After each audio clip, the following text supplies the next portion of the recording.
교우 여러분, 명절 잘 보내셨는지요?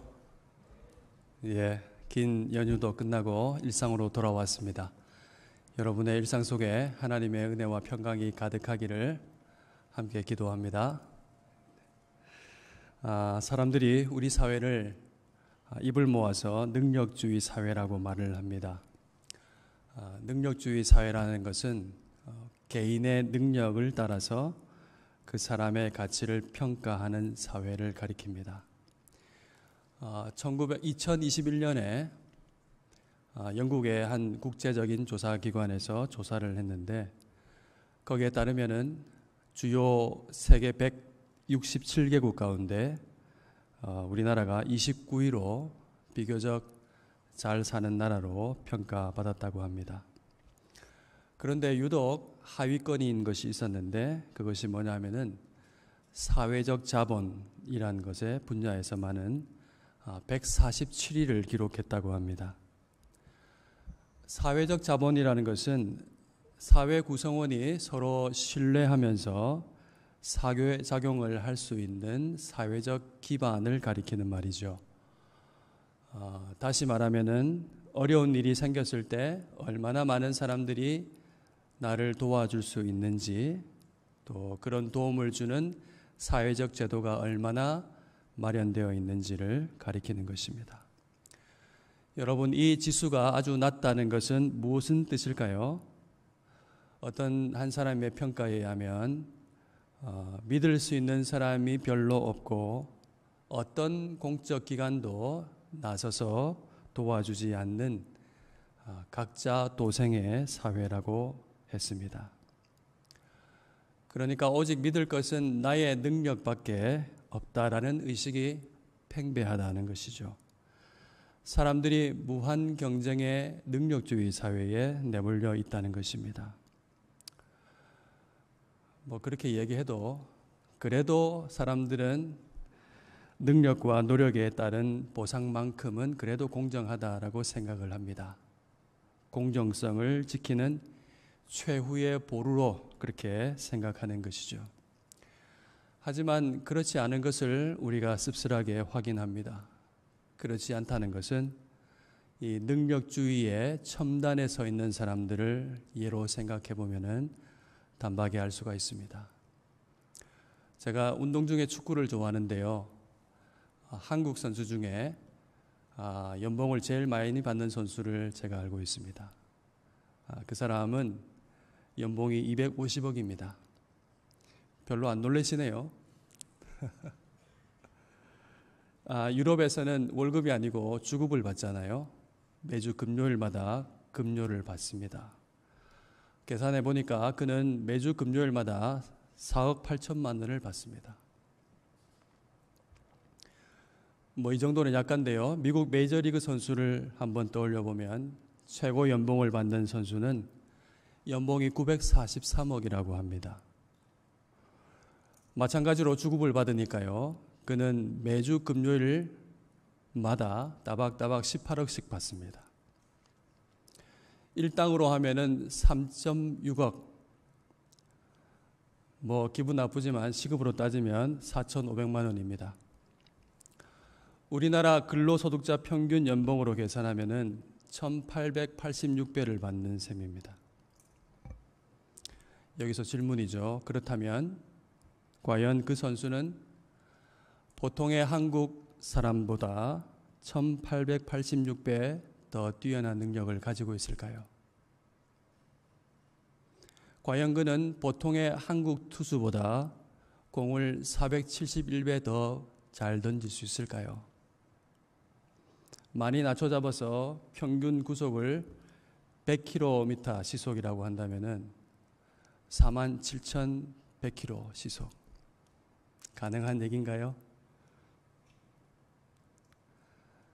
사실 우리는 그 선수보다 더 잘하는 것이 많이 있습니다. 여러분은 운전을 더 잘할 수 있고요. 요리를 더 잘할 수 있습니다. 기계를 더 잘 만질 수 있고 컴퓨터를 더 잘 하실 수 있죠. 심지어 값으로 따질 수 없는 아주 존귀한 일도 여러분 하실 수 있습니다. 한 사람, 나의 자녀를 지극히 사랑하는 일 잘하고 계십니다. 그 얼마나 값진 일입니까? 따질 수 없는 일입니다. 심지어 여러분은 요리도 하고 운전도 하고 컴퓨터도 하면서 자식을 사랑하며 기르고 있습니다. 대단하시죠? 그런데 여러분, 이런 능력들은 왜 안 쳐줄까요? 우리나라뿐만 아니라 세계 경제의 경제적 양극화는 심각합니다.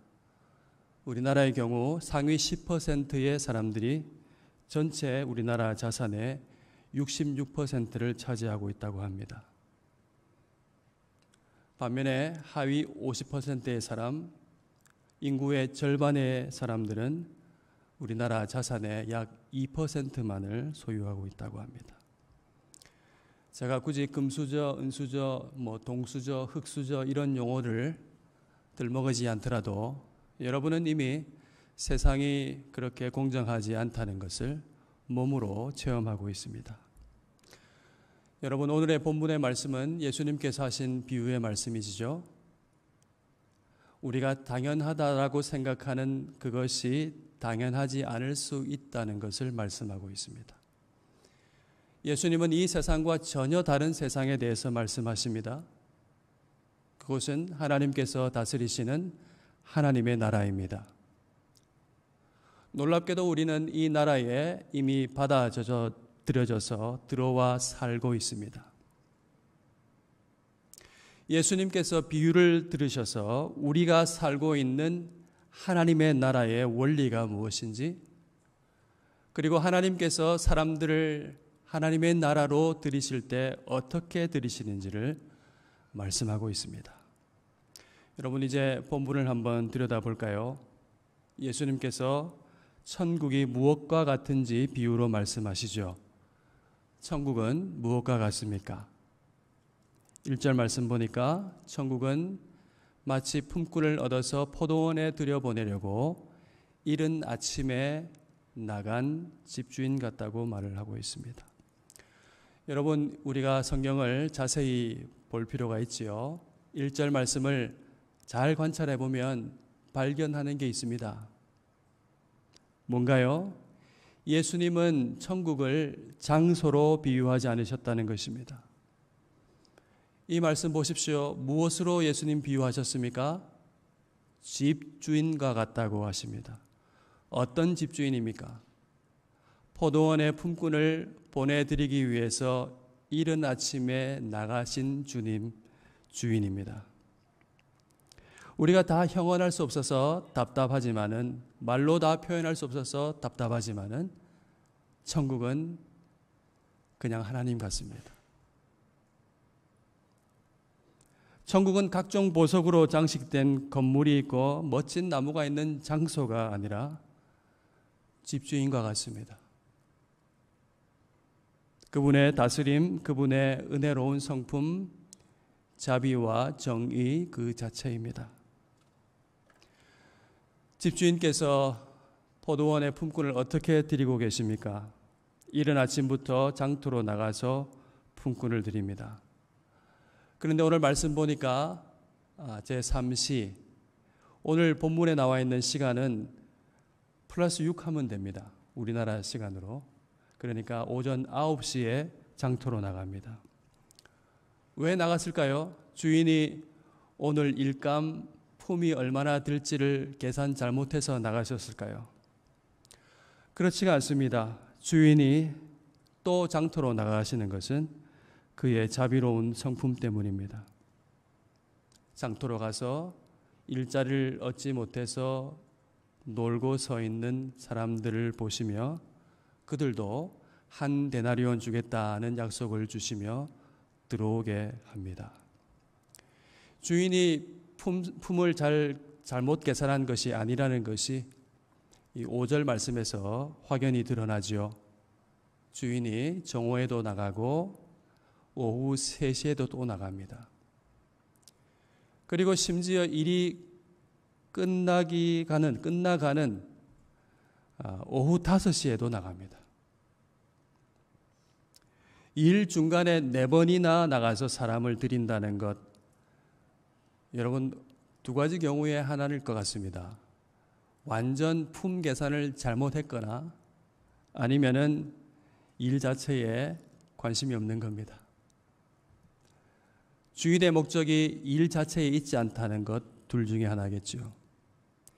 일 중간에 4번이나 밖에 나갔다 들어오고 또 식사 시간 1시간 빼고 그러다 보면 감독할 시간도 없고 그렇죠. 일하는 건지 마는 건지 일이 제대로 되지 않을 겁니다.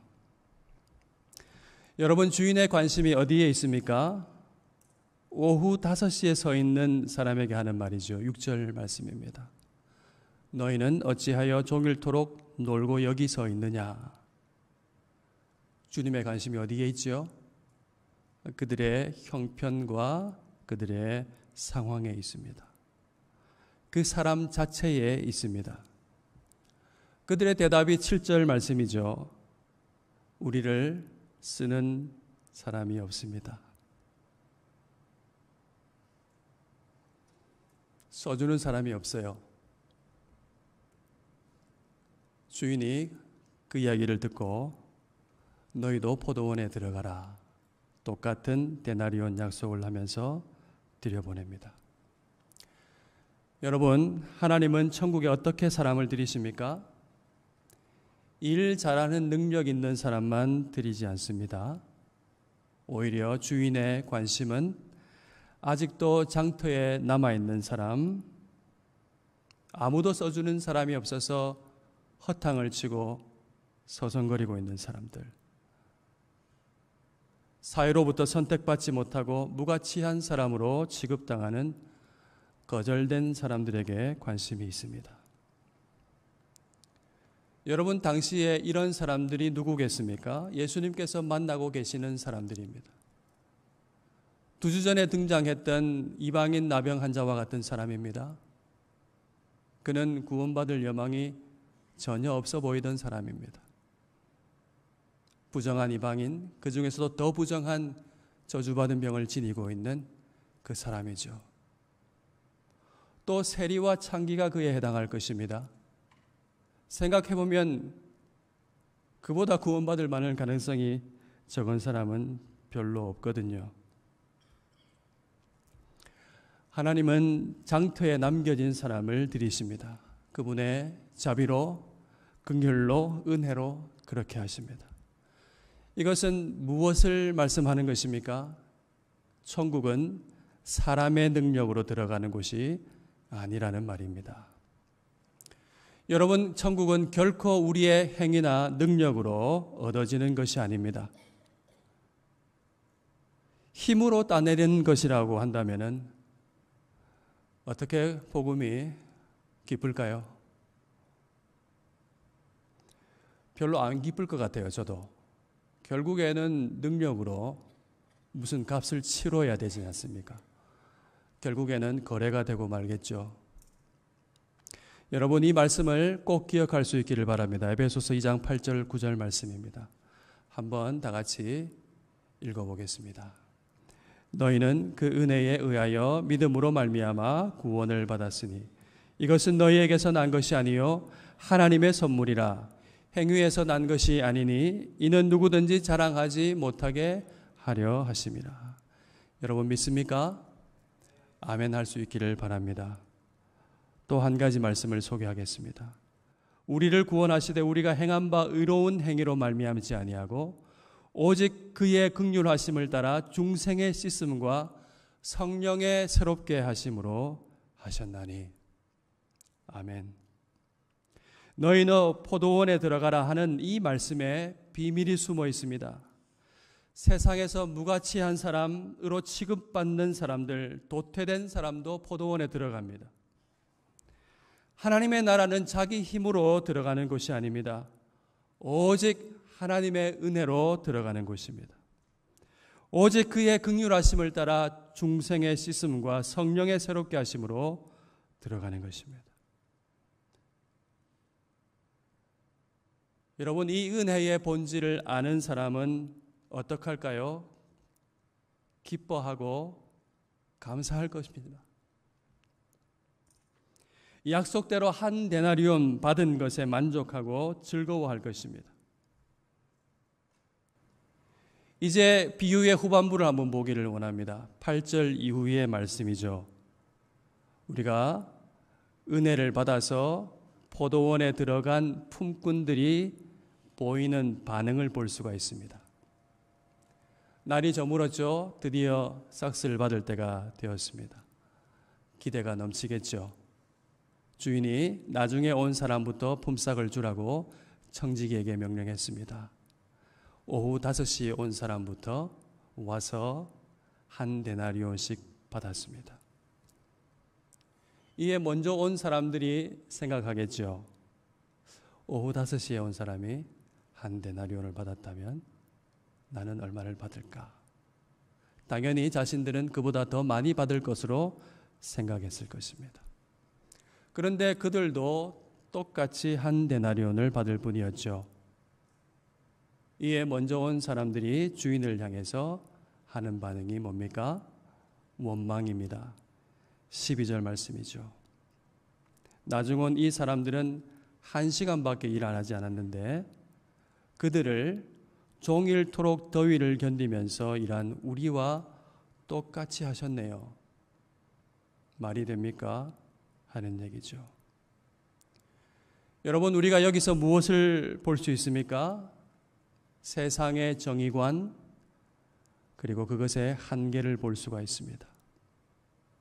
정확하게 능력주의를 볼 수 있습니다. 보상은 일한 시간에 반드시 정비례해야만 합니다. 1시간 일한 사람이 한 데나리온을 받았다면 먼저 온 자신들은 3, 6, 12 데나리온을 받아야 합니다. 그것이 공정한 것이죠. 뒤에 온 사람이 결코 먼저 온 자기와 같아져서는 안 되는 것이죠. 그러나 주인의 생각은 전혀 다릅니다. 주인에게는 그들의 생각을 무색하게 하고도 남는 것이 있습니다. 그건 약속입니다. 주인은 품꾼을 포도원에 들이시면서 각자에게 한 데나리온을 약속하셨습니다. 품꾼은 주인이 아니었다면 포도원에 들어갈 수 없었습니다. 일할 수 없었습니다. 한 데나리온을 받을 수 없었습니다. 주인은 자비롭습니다. 주인은 공정합니다. 주인은 약속한 것을 지켰습니다.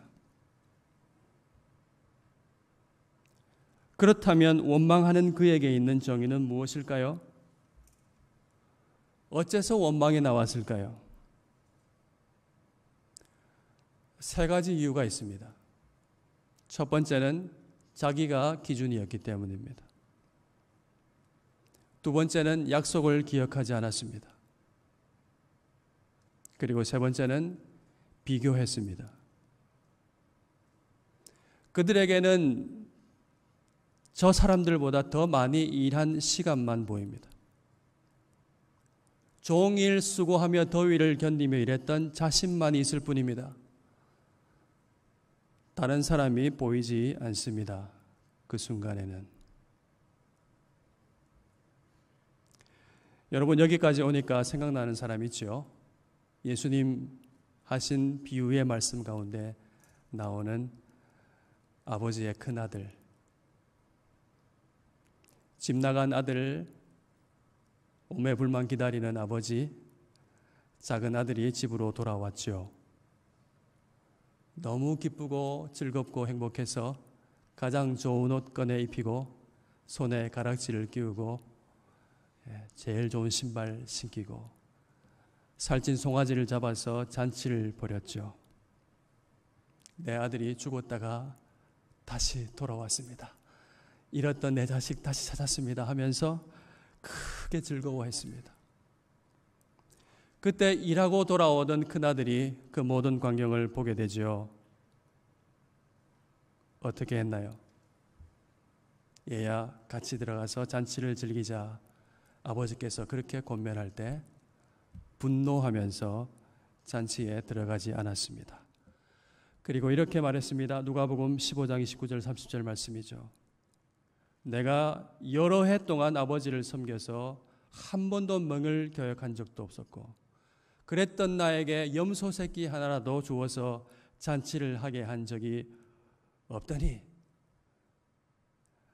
아버지의 살림을 창녀와 함께 말아먹은 저 아들이 돌아오매 이를 위해서 살찐 송아지를 잡으셨네요.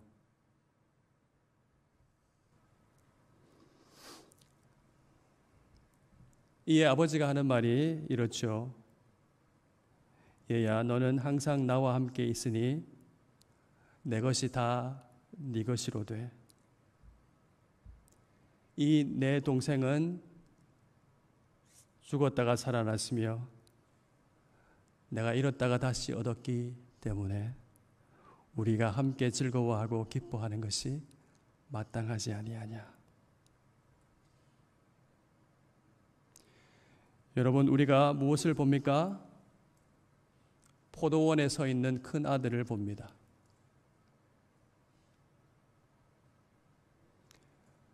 포도원에 서 있는 하나님 나라에 있는 큰 아들을 봅니다.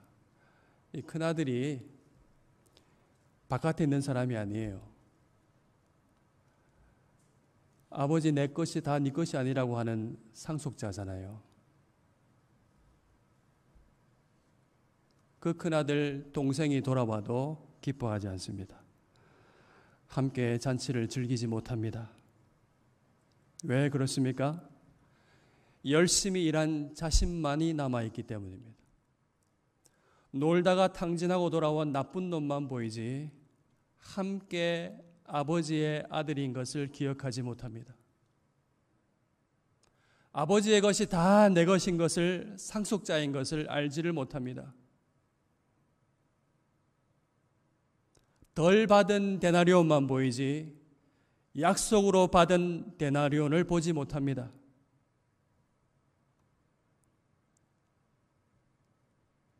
여러분, 우리가 이럴 수 있다는 것을 기억해야 합니다. 주인이 품꾼에게 말하죠. 13절, 친구여, 내가 내게 잘못한 것이 없노라. 내가 나와 한 데나리온의 약속을 하지 아니하였느냐. 하나님은 우리에게 잘못하신 것이 없습니다. 무슨 잘못이 있습니까? 우리에게 은혜를 베푸신 일밖에는 없습니다. 허탕을 치면서 아직도 놀고 서 있어야 하는 우리를 포도원에 들이셨습니다. 하나님 나라로 들이셨습니다. 흑암의 권세에 사로잡혀 어찌할 수 없는 우리를 사랑의 아들의 나라로 옮겨주셨습니다.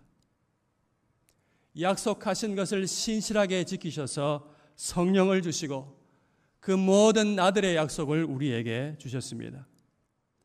우리는 그리스도 안에서 영광의 상속자가 되었습니다. 아버지의 것이 다 내 것이 되었습니다. 한량없는 은혜를 받아서 하나님의 자녀가 되었고 이 같은 영광의 사람이 되었습니다. 하나님은 모든 믿는 자에게 한량없는 똑같은 이 약속을 주셨습니다.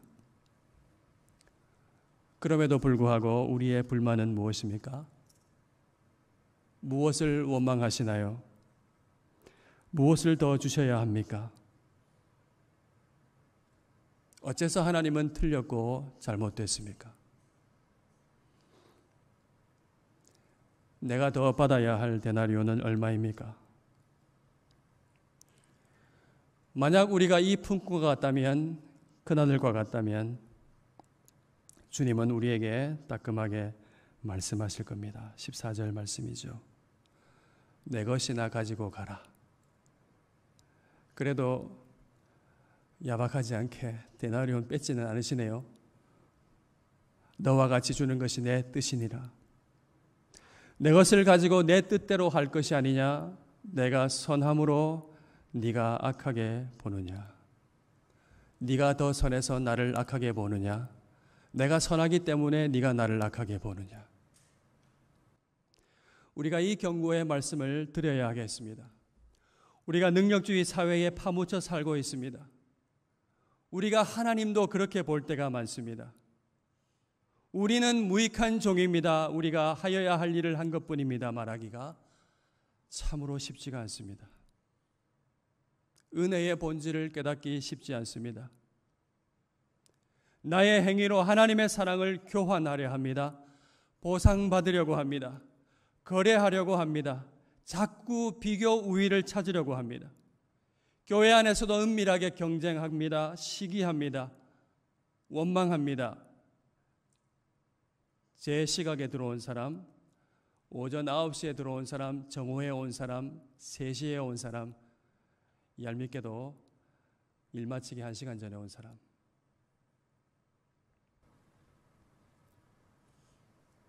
자꾸 구분하죠. 남들과 달라도 뭐는 달라야, 뭐가 달라도 달라야, 뭐라도 더 잘해야 또 사랑받을 것이라는 강박이 우리 가운데 있는지도 모릅니다. 그러나 하나님의 은혜와 사랑은 한량없이 똑같습니다. 그런 구별할 필요가 없습니다. 똑같이 보배로운 주님의 피로 우리를 구속하셨습니다. 나는 무익한 종입니다. 이 고백은 능력주의 사회에서 가장 하기 힘들고 수치스러운 말일 것입니다. 무능력하면 살아남기 어렵고 도태되기 때문이죠. 누구에도 선택받지 못하고 장터에 놀고 서 있어야 합니다. 우리는 남보다 더 낫기를 원하고 더 유익한 사람이 되기를 원하고 시키는 일보다는 남을 고용하는 사람이 되기를 몸부림칩니다. 더 높이 오르고 더 많이 가지려고 하는 것이 최고의 가치가 되었는지도 모릅니다. 여러분, 이 비유의 핵심은 오후 5시에 온 사람에게 놓여져 있습니다. 아무도 써주지 않는 그 사람입니다. 시장에서 도태된 비교 우위가 전혀 없는 세상에서 무가치한 사람으로 취급받는 이 사람에게 있습니다. 하나님은 은혜의 주님이십니다. 주님은 나중에 온 이 사람에게도 똑같은 은혜를 주십니다. 하나님 나라는 품꾼을 드리는 집주인과 같습니다. 은혜와 자비의 하나님이 다스리는 곳입니다. 여러분, 우리가 이 나라에 들어와 살고 있습니다. 우리가 하나님의 긍휼과 자비와 은혜로 받아들여졌습니다. 우리에게는 감사와 순종이 있어야 합니다. 감사에서 나오는 순종이 있어야 합니다.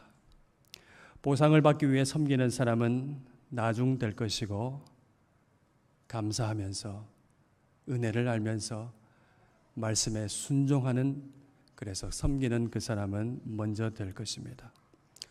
오늘 마태복음 20장 본문 조금만 뒤로 가면은 먼저 된 사람, 나중 된 사람 얘기가 정확하게 나옵니다. 세베대의 아들 어머니가 예수님께 부탁하죠. 아들, 주님 나라가 오게 되면 하나는 왼쪽에, 하나는 오른쪽에 앉혀주십시오. 그 소식 듣고 나머지 10명의 제자가 분노합니다. 무슨 소리 하냐고 지금. 그 광경을 다 보시고 예수님께서 하신 말씀이 이 말씀이죠.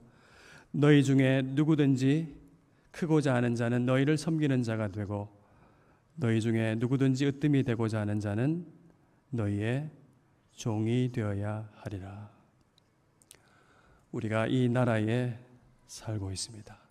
우리는 주인의 성품을 닮아야 합니다.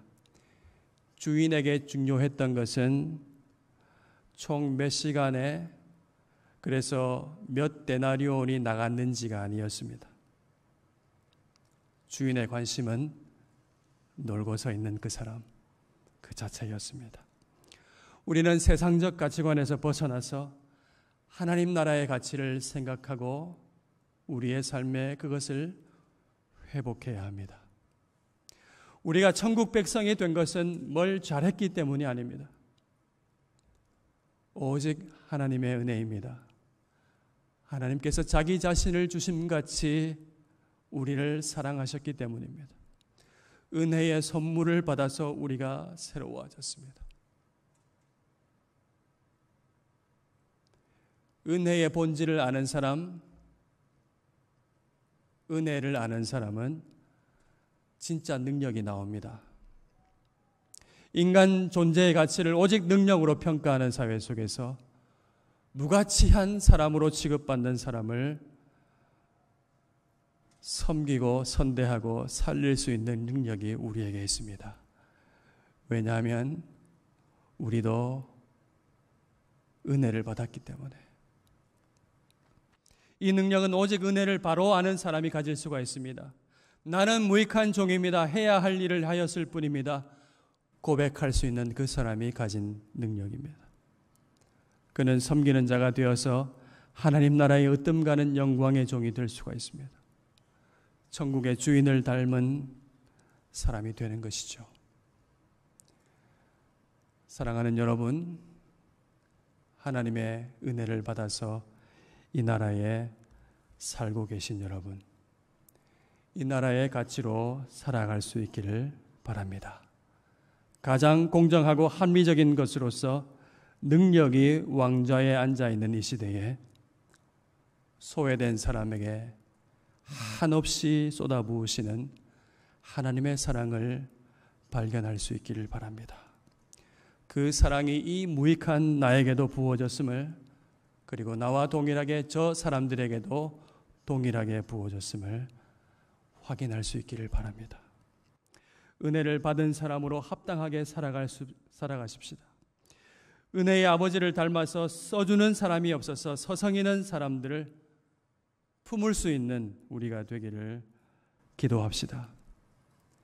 해야 할 일을 하였을 뿐입니다 라고 고백하면서 감사와 기쁨으로 즐겨 섬기는 주님의 종이 될 수 있기를 주님의 이름으로 축원합니다.